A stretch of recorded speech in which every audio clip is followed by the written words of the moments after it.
Bismillahirrahmanirrahim. Assalamualaikum warahmatullahi wabarakatuh. Alhamdulillah rabbil alamin. Wassalatu wassalamu ala ashrafil anbiya'i wal mursalin wa ala alihi wa ashabihi ajma'in.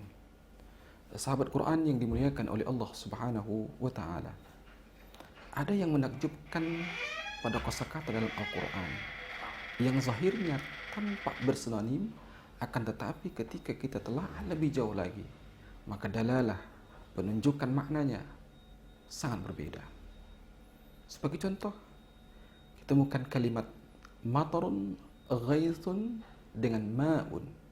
Semuanya berarti air hujan, akan tetapi dalalahnya sangat berbeda. Mari kita lihat dalam Al-Quran, dalam surah Al-A'raf ayat 84. A'udzu billahi minasyaitonir rajim. Bismillahirrahmanirrahim. Wa amtarna 'alaihim mataran fanzur kaifa kana 'aqibatul mujrimin.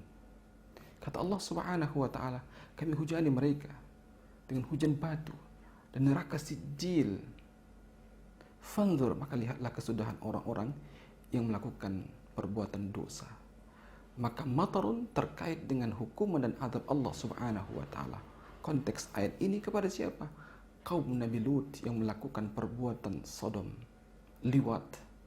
Maka Allah Subhanahu wa taala berikan azab dari langit, begitu juga dari bumi berupa goncangan, sehingga jatuhlah negeri mereka. Subhanallah, sahabat Quran yang dimuliakan oleh Allah Subhanahu wa taala. Yang kedua, kalimat ghaithun. Kalimat ghaithun bermakna juga hujan. Kita temukan dalam surah ayat 28, Allah Subhanahu wa taala berfirman, A'udzu billahi minasyaitonir rajim. Bismillahirrahmanirrahim. Wa huwa alladzi yunazzilul ghaitsa min ba'di ma qanatu wa yansuru rahmatahu wa huwal waliyul hamid. Dan dialah Allah Subhanahu wa taala yang menurunkan ghaith, hujan. Ghaith, hujan. Setelah mereka berputus asa, wa yansuru rahmatan, Allah Subhanahu wa taala menebarkan seluruh rahmatnya. Dan Allah Subhanahu wa taala Maha Pelindung, Allah Subhanahu wa taala Maha Terpuji. Maka ghaith terkait dengan rahmat Allah Subhanahu wa taala dan nikmatnya.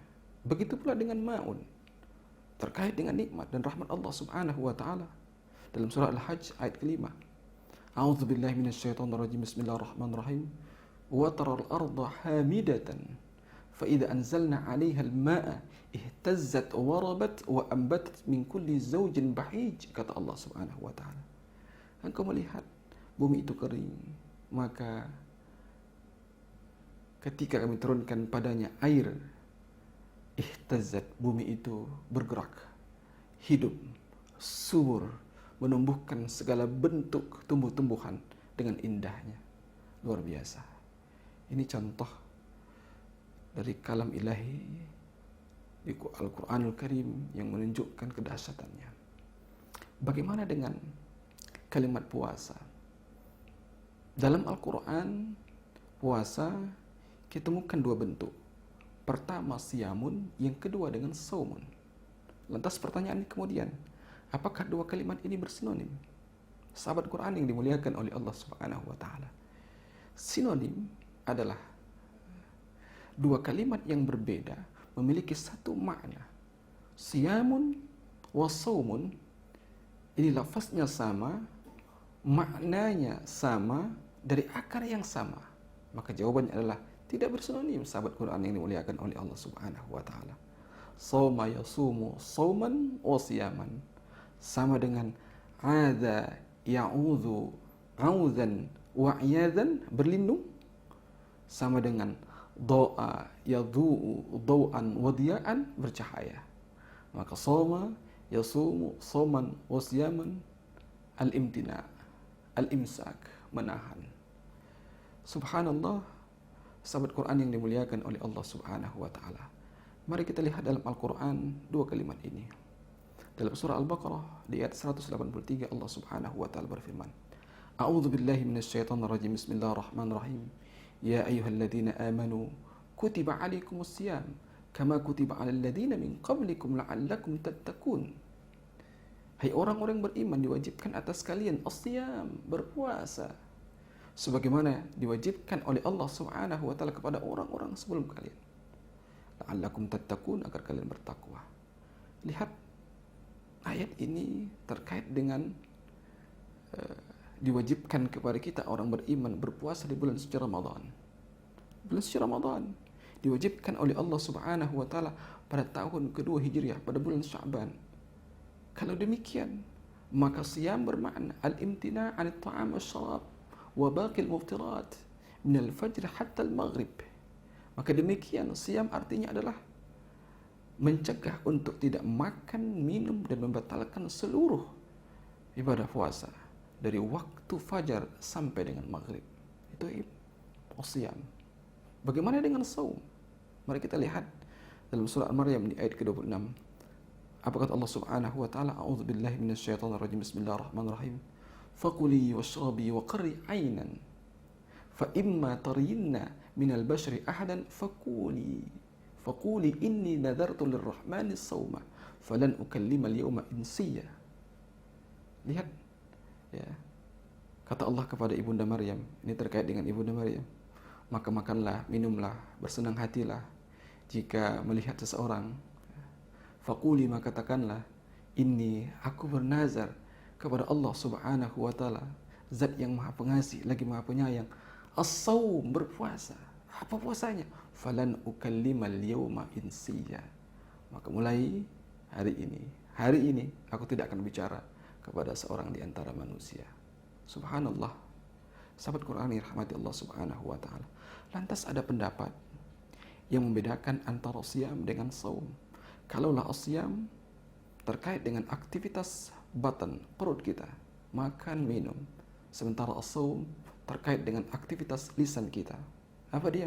Menahan untuk tidak bicara yang kotor, yang jorok, yang tidak pantas, yang tidak etis, ghibah, adu domba dan lain sebagainya. Betulkah demikian? Memang betul Allah Subhanahu wa taala mengatakan kepada Ibunda Maryam di ayat 26 ini, fakuli wasrabi wa qarri, dahulu dengan apa? Maka makanlah, minumlah, dan bersenang hatilah. Ya. Apakah betul perintah Allah Subhanahu wa taala kepada Ibunda Maryam untuk tidak berkata kotor, tidak pantas, tidak etis? Ya. Kalau kita lihat sahabat Quran yang rahmati Allah Subhanahu wa taala, Ibunda Maryam sejak kecil sudah dititipkan oleh ibundanya Hana untuk mengabdi rumah Allah Subhanahu wa taala, bahkan sejak masih dalam kandungan. Inni nadartu ma fi batni muharrara. Dikatakan dalam Al-Quran surah Al-Imran, inni nadartu lirrahmani, inni nadartu ma fi batni muharrara. Ya Allah, mengabdi di rumah Allah Subhanahu wa taala. Bahkan sampai beranjak usianya remaja, katakanlah 16 tahun.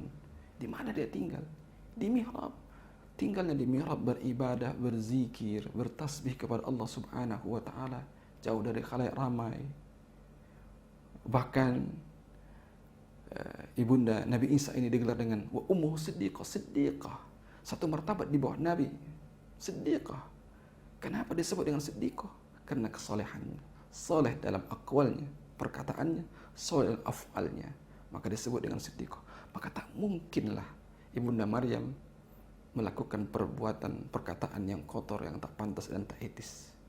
Maka oleh itu, sahabat Quran yang rahmati Allah Subhanahu wa taala, maka soma yasumu soman wasiyaman itu artinya al-imsak, menahan, cukup menahan saja. Ya, kepada Ibunda Maryam Allah perintahkan untuk tidak bicara, baik yang diperbolehkan maupun tidak diperbolehkan. Sahabat Quran yang rahmati Allah Subhanahu wa taala, untuk menambahkan dalil ya bahwa soma yasumu soman wasiyaman itu sama maknanya, mari kita lihat dalam hadis Rasulullah sallallahu alaihi wasallam, bahkan hadis qudsi. Kita lihat ya. Apa kata Allah Subhanahu wa taala? Kullu amali ibni Adam lahu illa siyam.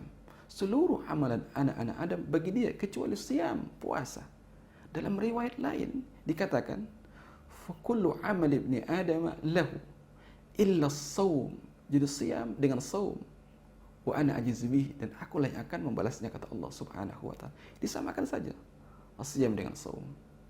Jadi sahabat Quran yang rahmati Allah Subhanahu wa taala, maka siyam dengan saum itu satu makna, menahan, imsak. Sahabat Quran yang rahmati Allah Subhanahu wa taala, terkait dengan kata-kata kotor, Memang kita ketika melaksanakan ibadah puasa di bulan suci Ramadan ataupun puasa di luar bulan suci Ramadan, maka kita juga harus menahan pembicaraan yang tak pantas dan tak etis. Sebut saja riba, adu domba, dusta, ya, kemudian menyebarkan hoax, ya, dan lain sebagainya. Maka itu akan dapat menghilangkan pahala puasa kita. Tidak merusak puasa, tapi menghilangkan pahala puasa. Apa kata Nabi Muhammad sallallahu alaihi wasallam? Man lam yada' qawla zuri falaysa lillahi hajatun fi ayyada'a ta'amahu wa syarabah. Barang siapa yang tak meninggalkan qaul zur, dusta dan sejenisnya, ya, maka Allah Subhanahu wa ta'ala tak punya hajat, ya. Tak mau Allah Subhanahu wa ta'ala melihat, ya, menilai ketika dia meninggalkan makanan dan minumannya puasanya. Sudah. Maka dia hanya sekedar bara'atu minadz zimmah, sekedar melaksanakan ibadah puasa, tapi nilai pahalanya tidak dia dapatkan. Subhanallah, sahabat Quran yang dimuliakan oleh Allah Subhanahu wa ta'ala. Ada yang menarik dari lafaz siyam. Sejenak kita bertanya, kenapa Allah Subhanahu wa ta'ala lebih memilih as-siyam daripada saum dalam surat Al-Baqarah di ayat 183 ketika mewajibkan puasa kepada kita? Luar biasa. Kenapa tidak Allah katakan ya ayyuhalladzina amanu kutiba alaikumus shaum? Allah lebih memilih ya ayyuhalladzina amanu kutiba alaikumus siyam. Ada apa dengan siyam? Sahabat Quran yang rahmati Allah Subhanahu wa ta'ala, bagi mereka yang belajar bahasa Arab, siyam itu adalah wazannya fi'alun, timbangannya adalah fi'alun. Berasal dari kata kerja fa'ala yufa'ilu fi'alan, mufa'alatan. Ada fi'al. Maka wazan fi'al lidalalati 'alal musyarakah. Yang pertama, musyarakah. Syaraka yusyariku syirakan. Bekerja sama. Maka ketika kita melaksanakan ibadah puasa, pesan dari Allah Subhanahu wa ta'ala, ini dikerjakan serentak seluruh dunia. Benua Asia, benua Afrika, benua Amerika, benua Australia, Eropa yang beragama Islam, beriman kepada Allah, serentak melaksanakan ibadah puasa. Ya. Begitu juga serentak.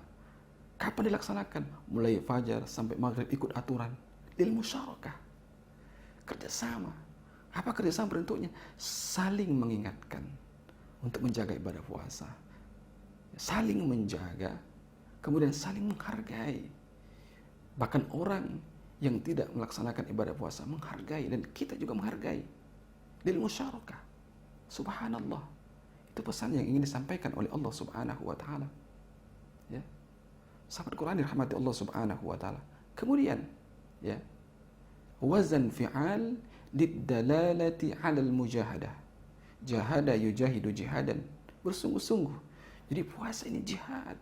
Jihad secara fisik. Bayangkan sebelum subuh kita sudah bangun bersama keluarga untuk melaksanakan makan sahur bersama-sama, lanjutkan dengan salat subuh. Siang harinya kita menahan untuk tidak makan minum. Itu jihad sungguh-sungguh dilaksanakan. Sampai begitu maghrib kita berbuka, terus dilanjutkan lagi setelahnya apa? Menghidupkan malam Ramadan dengan salat tarawih, ya, dengan tadarus, dengan qiyam, dengan zikir, dengan i'tikaf. Itu adalah mujahadah. Belum lagi mujahadah indrawi kita yang bisa menghilangkan pahala puasa, gerak-gerik kita. Itu mujahadah. Maka siyam lidalalati 'alal mujahadah. Subhanallah. Wazan fi'al lidalalati 'ala tad'if, menunjukkan hal yang banyak. Dha'afa yudha'ifu di'afan litad'if. Maka maknanya puasa ini dipilih oleh Allah Subhanahu wa ta'ala, siyam daripada saum, litad'if, menunjukkan hal yang banyak. Maka kalau kita melaksanakan ibadah puasa imanan wa ihtisaban, dengan iman dan ikhlas kepada Allah Subhanahu wa ta'ala, maka Allah akan curahkan kepada kita pahala yang begitu banyaknya. Rahmatnya kita dapatkan, ampunannya kita dapatkan, itqu minan nar kita dapatkan, pahala ibadah karena berkumpul di sini induk-induk ibadah ketika kita melaksanakan ibadah di bulan suci Ramadan. Jadi luar biasa, sahabat Quran yang rahmati Allah Subhanahu wa ta'ala. Inilah, ya, yang bisa saya bagi pada sahabat Quran terkait dengan perbedaan antara siyam dengan saum. Jadi tidak ada bedanya. Siyam dengan saum itu sama saja. Hanya saja kalau bisa kita bedakan, siyam, ya, itu puasa di bulan suci Ramadan, ya, karena ayatnya demikian. Sedangkan saum ini adalah puasa baik di bulan suci Ramadan maupun di luar Ramadan. Mudah-mudahan yang sedikit ini memberikan manfaat kepada kita semuanya. Sahabat Quran, jangan lupa berbahagia bersama Al-Quran. Assalamualaikum warahmatullahi wabarakatuh.